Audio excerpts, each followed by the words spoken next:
కొత్త ప్రభుత్వం ఏర్పాటైన తరువాత హైదరాబాద్ నిర్మాణ రంగం క్రమక్రమంగా గాడిలో పడుతోంది. నగరాన్ని ఎలా అభివృద్ధి చేయాలనే అంశంపై కొత్త ప్రభుత్వం వద్ద పక్కా ప్రణాళికలు ఉండటమే ఇందుకు ప్రధాన కారణమని చెప్పొచ్చు.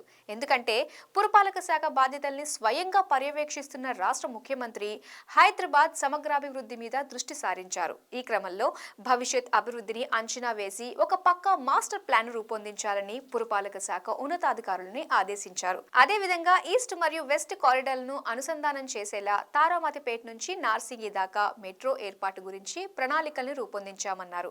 దీనివల్ల కోకాపేట్ చుట్టుపక్కల ప్రాంతాలకు భవిష్యత్తులో మంచి ప్రయోజనం కలుగుతుంది. అదేవిధంగా రాయదుర్గం నుంచి ఫైనాన్షియల్ డిస్ట్రిక్ట్ దాకా, మియాపూర్ నుంచి పటాన్ చెరువు వరకు మెట్రో రైలును ఏర్పాటుపై దృష్టి పెట్టమన్నారు. ఇవే కాదు, ఫాక్స్కాన్ సంస్థకు పూర్తి సహాయ సహకారాల్ని అందిస్తామని మంత్రి రేవంత్ రెడ్డి తెలిపారు. మొత్తానికి అనేక సానుకూల అంశాలతో ఆరంభమైన నూతన సంవత్సరంలో రియల్టీ మార్కెట్ అప్రతిహతంగా అభివృద్ధి చెందుతుందని పౌలోమి ఎస్టేట్స్ రియల్ ఎస్టేట్ గురు ఆశిస్తోంది.